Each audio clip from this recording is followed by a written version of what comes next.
आज तारीख है 26/11। वही तारीख जिसके बहुत जख्म अभी भी वैसे ही ताजा हैं जैसे शायद उस रात को थे। और हो भी क्यों ना, क्योंकि देश के वो सपूत आज ही की तारीख 17 साल पहले शहीद हुए थे, जो शायद सबसे ज्यादा जीना डिजर्व करते थे।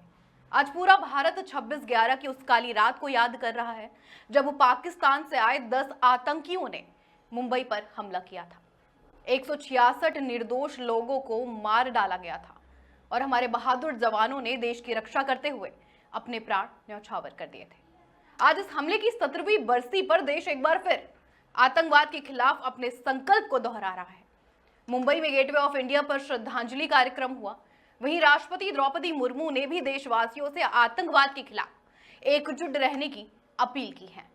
आज देश 26/11 की 17वीं बरसी पर अपने 166 शहीदों को याद कर रहा है, लेकिन सिर्फ याद नहीं, सवाल भी पूछ रहा है। सवाल कि 10 आतंकी समुद्र पार कर भारत की आर्थिक राजधानी में 60 घंटे तक कैसे मौत का नंगा नाच करते रहे। सवाल कि क्या खुफिया एजेंसियों की चेतावनी देने के बावजूद तब की सरकार सोती रही। और सबसे बड़ा सवाल, क्या 26/11 सिर्फ पाकिस्तान की साजिश थी या भारत की राजनीतिक ढिलाई का भी एक नतीजा था। आइए दिखाते हैं 26/11 की वो सच्चाइयां जिन्हें भारत कभी भूल नहीं सकता और भूलना भी नहीं चाहता है।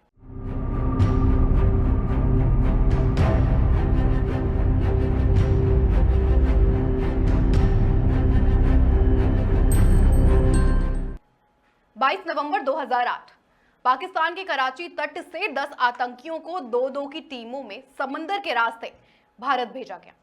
उन्हें मोबाइल फोन दिए गए, पैसे दिए गए और पूरी प्लानिंग प्लॉटिंग के साथ पाकिस्तान की जमीन पर बैठकर ये साजिश रची गई। मुंबई के ताज, ओबरॉय सीएसटी, नरीमन हाउस, हर जगह आतंकियों ने 60 घंटे तक लगातार भारत को चुनौती दी। 166 नागरिक मारे गए, 18 बहादुर सैनिक शहीद हुए।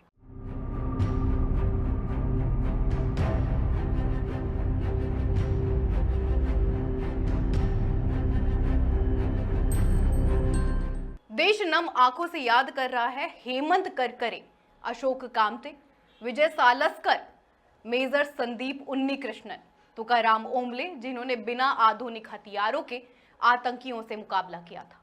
और आज भी अगर इनके जज्बे के बारे में सोचते हैं तो रोंगटे खड़े हो जाते हैं कि कितने बहादुर थे ये बेटे, जो बस लड़ते चले गए और लोगों की जान बचाते गए। वास्तव में 26/11 सिर्फ हमला नहीं था, ये भारत की सुरक्षा प्रणाली में एक ऐसी दरार भी थी जिसे आतंकियों ने भेद दिया था। और आज भी पाकिस्तान की चुप्पी बहुत कुछ कहती है। उज्जवल निकम ने साफ कहा है, हमने हाफिज सईद और लखवी पर सबूत दिए, डेविड हेडली के बयान भी दिए, लेकिन पाकिस्तान ने कुछ नहीं किया। करता भी कैसे? जो देश खुद पाल रहा है ऐसी बीमारी को, वो खुद क्यों इलाज करेगा? आतंकवाद दरअसल एक नाली के कीड़े की तरह है जो लगातार चुपचाप घुसता है, गंदगी में पनपता है और तभी हमला करता है जब उसे मौका मिलता है। इसे केवल नजरअंदाज कर देना या असहाय मान लेना सही नहीं होगा, क्योंकि यही कारण है कि 26/11, रेड फोर्ट धमाका और पहलगाम जैसे हमले भारत को लगातार झकझोर कर रख चुके हैं। आतंकवाद का मुकाबला तभी संभव है जब इस गंदगी को जड़ों से साफ किया जाए। और सिर्फ भारत ही नहीं, हर देश को अपनी जमीन, अपनी सीमाओं और अपने समाज को आतंक की विचारधारा से मुक्त करने के लिए एकजुट होकर कड़े कदम उठाने पड़ेंगे। आतंकवाद किसी एक राष्ट्र का नहीं है, बल्कि पूरे मानव समाज का दुश्मन है। इसलिए इसका सफाया भी वैश्विक स्तर पर सामूहिक इच्छा शक्ति और कार्रवाई से ही संभव है। देश अपने शहीदों को सिर झुकाकर नमन करता है और उन परिवारों के साथ भी उतनी ही संवेदना है, उतनी ही सांत्वना है जिन्होंने ऐसे अटैक्स में अपने खोए हैं। 26/11 सिर्फ एक बरसी नहीं है, ये भारत के माथे पर लगा वो जख्म भी है जो पूछता रहेगा हमेशा कि क्या हमने अपनी गलतियों से सीखा है। क्या अब आतंकियों को वही भारत मिलेगा जो 2008 में मिला था, या आज नया भारत है। नमस्कार।